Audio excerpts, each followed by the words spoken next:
welcome again to the Storied Life. This is session 3, and I am your guide, Bob Osborne. In this series, we're taking time to look at concepts of story, and we're applying those concepts and insights to our own personal experience. And I'm so glad you've decided to come along for the ride. You know, part of the motivation I have for this series is finding a way to connect to a broader range of people about the things that matter. So before we begin our main thought in this session, I would really like to say something about cliche. What I really enjoy is when the conversation shifts into another gear, when we are somehow able to get past the chit-chat and talk about real substantive things, what's really going on inside of us, what we really think, and what we would say if we truly felt the freedom to say it. You know, genuine freedom of speech seems to me a rare thing. And I don't mean political speech, although that is certainly part of it.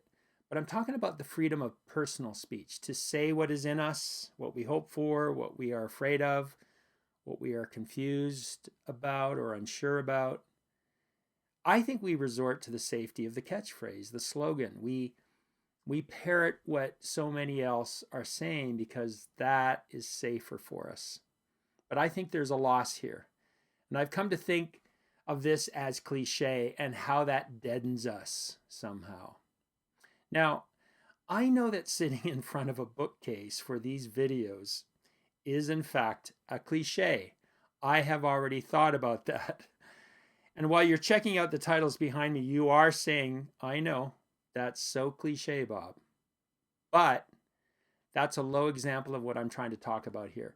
There are more important ways to see how cliche affects us. So take a cliched expression like, the apple doesn't fall far from the tree. If we could hear that expression for the first time, it probably would cause us to think, and we might say, okay, I see the image. What we call the natural forces of the world really do have a power. But maybe we might also feel the need to challenge that expression, because I do. I know apples that have fallen far from the tree which grew them. It's almost as if another force is at play sometimes in the world. Gravity, or so-called natural forces, are not the only powers in the world. Do you, like me, suspect this much? And this is why I think we should resist the dulling effect of cliche.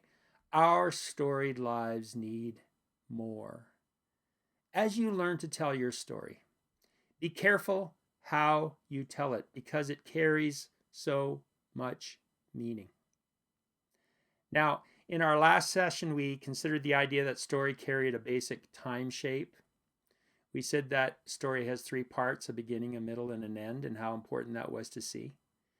In this session, we're going to take seriously the idea of place, what we usually call a story's setting. But I want to rephrase the language a bit. I want to call this living with conditions.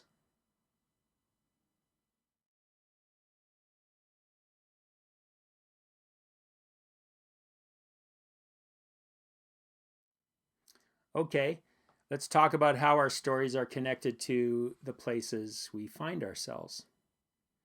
We know every story has a setting, but is that just a random detail?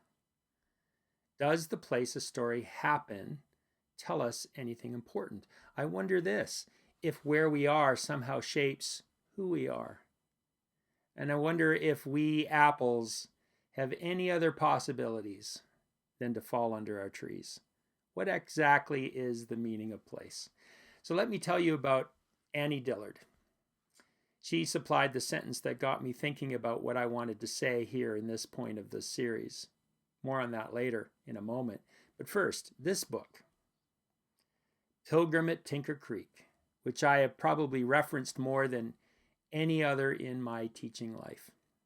It just says so much about what our place can teach us, as well as our need to pay attention.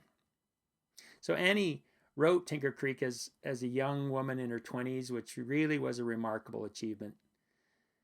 All she did was to go out her back door and explore this muddy creek, Tinker Creek, running through this Virginia valley. Annie decides to walk the creek, look at it.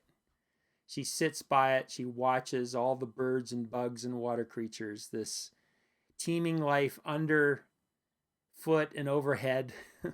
And she tells what she sees. It's a mixed bag of experience. There is the violence, the kind of suffering in nature. She sees that. But she also notices what she calls grace and beauty. Annie tells of walking around the corner of a building and seeing this. She says, the mockingbird took a single step into the air and dropped. His wings were still folded against his sides, as though he were singing from a limb and not falling, accelerating 32 feet per second through empty air. Just a breath before he would have been dashed to the ground, he unfurled his wings with exact, deliberate care, revealing the broad bars of white, spread his elegant white-banded tail, and so floated onto the grass. I had just rounded a corner when his insouciant step, see how words might matter here, insouciant, casual, unconcerned, when his insouciant step caught my eye and there was no one else in sight. The fact of his free fall was like the old philosophical conundrum about the tree that falls in the forest. The answer must be, I think, that beauty and grace are performed whether or not we will or sense them. The least we can do is try to be there. Now, this is the kind of detail in our storied life, I think, that seems to wake us up, especially to the meanings that can come from place. Because as Annie walks around with open eyes and open heart, what does she give witness to? She gives witness, well, to beauty, this undeniably real, but hard to describe quality of things. Because what is beauty? Where does it come from? Why does it win our hearts? And she gives witness to grace, this power in our world that tells us that not everything is an automatic necessity. So let me now tell you about the sentence that got me thinking about this session. It's found in another of Dillard's books called Teaching a Stone to Talk. And what Dillard does here in this book is both brilliant and very funny at the same time. She makes this contrast between an ordinary group of people in church and the Franklin expedition to the Arctic in 1845. Now, how does one possibly compare those two things? Well, Franklin's expedition is this legendary example of being unprepared for the harsh realities of the extreme north. There's so much to tell you here, but think of sailing an inadequate ship carrying fine silver and a 1,200 volume library into the Arctic, while at the same time not equipping anyone with the necessary clothing. So Franklin and his crew were, to say it kindly, ignorant of conditions.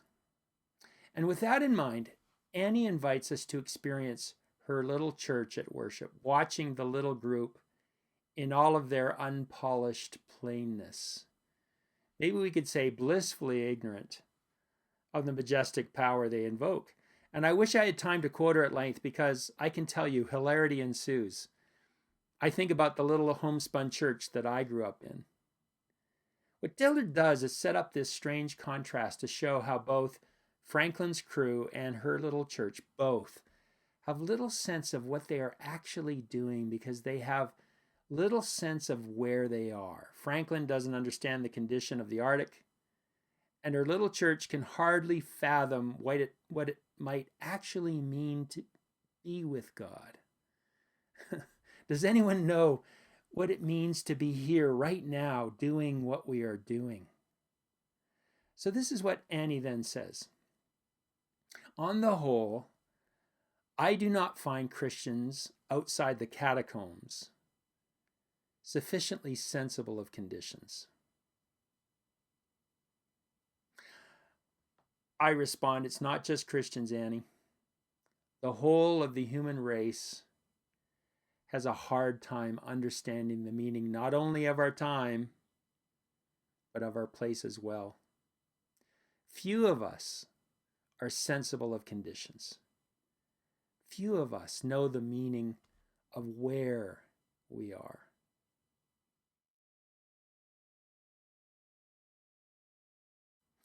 And now to a biblical story. So let me talk about Moses.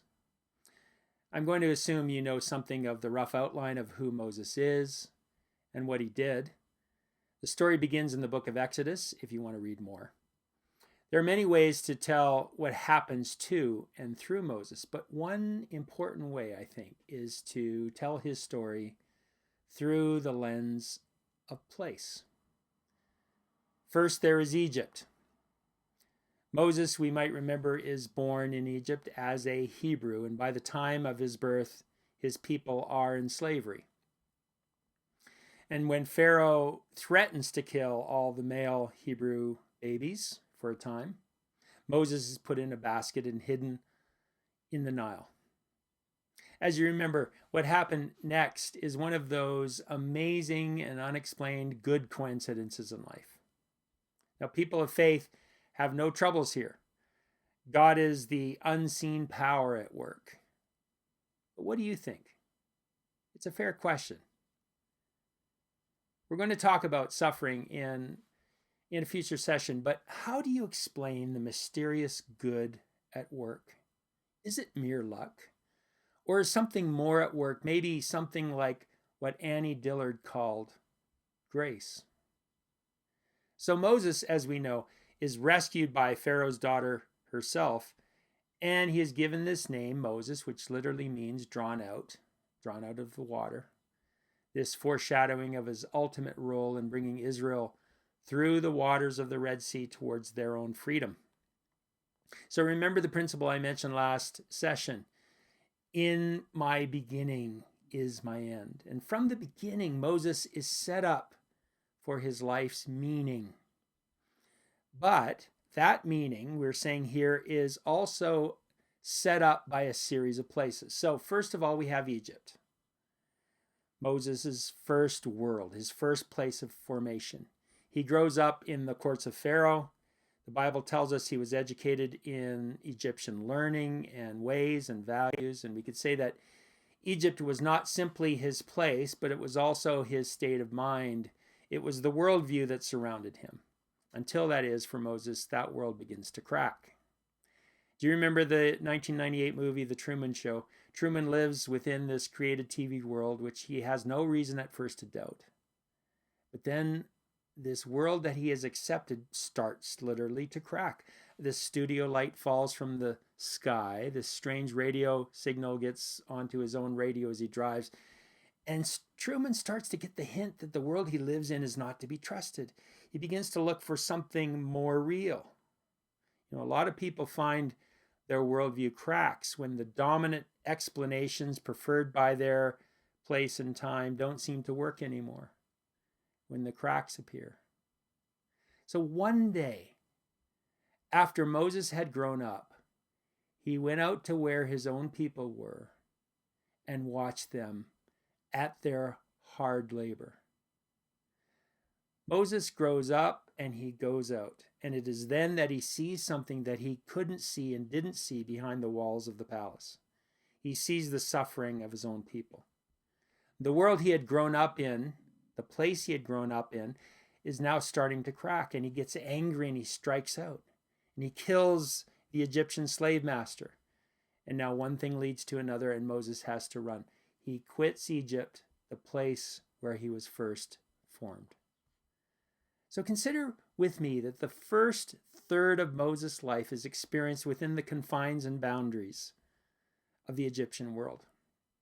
That place carried boundaries of thought, it carried limits of experience, and I think we're beginning to see that place is more than background scenery. Place can actually shape our understanding of how the world works, what is important, what is real. Place creates our living conditions. And then there is the desert.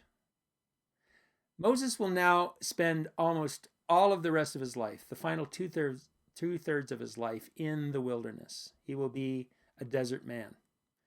The desert will define him. The desert will teach him its lessons. And this will be the place where he first unlearns Egypt, as it were, in order to learn a whole new set of truths and values and realities. This will be the place where Moses meets God. So we come to the seminal moment in his story, this moment that is forever locked down in storied lore. What might this moment mean for you and for me and for all of us? Now Moses was tending the flock of Jethro, his father-in-law, and he led the flock to the far side of the wilderness and came to Horeb, the mountain of God. And there, so notice how determined a place is in this story. There, far from the totalizing worldview of Egypt, there on the far side of the wilderness, there, the angel of the Lord appeared to him in flames of fire from within a bush. And Moses saw that though the bush was on fire, it did not burn up. In this faraway place on the far side of the wilderness, I laugh at that because that is way off the beaten path. But what happens there? In that place, Moses has an experience of mystery. He encounters the unexplainable thing. And if you think that such things happened all the time to Moses, that he was just one of those persons who saw dancing angels everywhere he went, you would be wrong, because nothing so far in the story tells us this has ever happened to him before. Nothing, in fact, has happened since that mysterious escape he had as a child, and he was only told about that. But now the unexplainable rushes back into his world, here in these harsh and stark conditions on the far side of the wilderness. So Moses thought, I will go over and see this strange sight, why the bush does not burn up. Moses moves towards the mystery, and that is an important thing to see here. So much of the unfolding meaning in our lives will happen when we move towards the mysteries, not away, towards the things we can't explain. Can you explain love? You can't, but you can move towards it. Can you explain beauty? You can't, but you can move towards it. As Dillard says, such acts of beauty and grace happen all the time. The least we can do is notice. So when the Lord saw that he had gone over to look, God called to him from within the bush, Moses, Moses. And Moses said, here I am. And from this point, as we know, everything changes and shifts. Moses is brought back into the story he was always meant to live. Moses would head back to Egypt to lead his people out of it. So there is a beginning, a middle, and an end to this story. And in many ways, I've only rehearsed the beginning to the early middle. But what I hope we can see is how deeply Moses' story is embedded in the places he lived, and how where he was mattered to how his story was unfolding. I have called this reality living with conditions. Dillard said, few of us, even people of faith, are sufficiently aware of conditions. I think she's right. In Egypt, the place that raised Moses, he was to discover that he was at odds with the ruling view of things. And then for a long period of time in the desert, Moses had felt that he was forgotten, that he was yesterday's man. But in this moment, still in the desert, he learns something new about place, doesn't he? That his life and direction can be interrupted by grace, that his story could be restarted in a way that he could never have fathomed. What are we saying? Place is more than a setting. Place has the power to shape us. Place is one of the conditions in which we live. But it's really important that we understand not only the power of place, but the power of the something or the someone else who is at work too. As I said about the apple falling from the tree, another power other than gravity, other than natural forces, is also at work. And that power can carry apples to places they never dreamed. Do you think this is at all remotely possible? Because I do.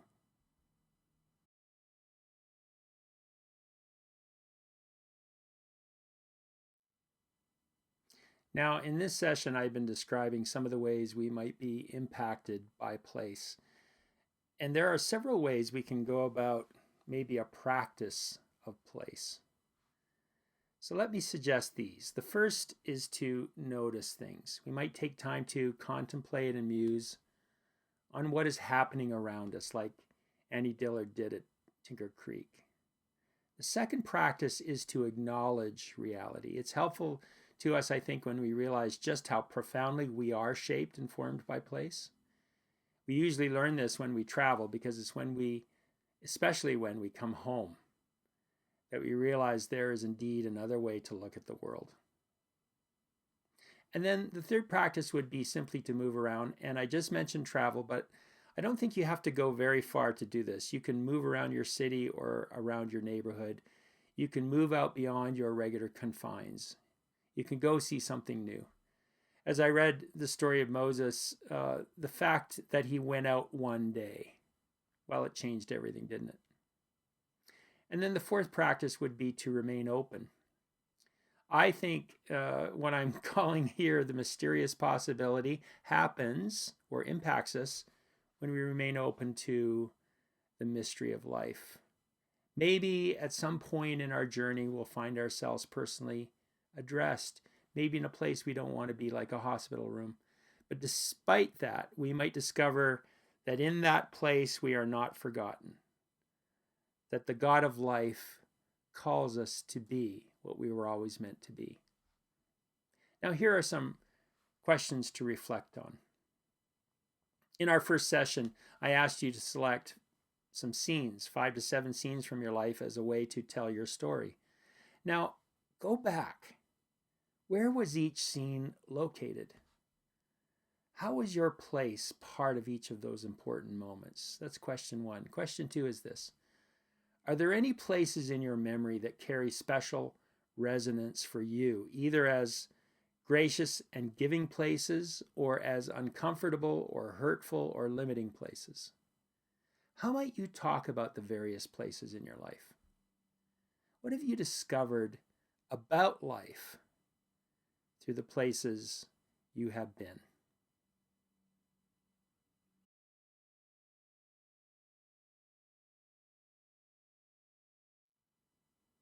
One last thought. In the summer of 1990, I was in grad studies in Vancouver. It was a hot summer afternoon, and I was sitting in our stuffy apartment reading. And there it was on the page, one of the most memorable quotes I have ever encountered. Alistair MacIntyre, After Virtue, a great book. I have to say it might be too challenging for most readers, but here's what MacIntyre says. He says, "I can only answer the question, what am I to do, if I can answer the prior question of what story or stories do I find myself a part." Now that's worth looking at for a while. That quote continues to inspire me 30 years on.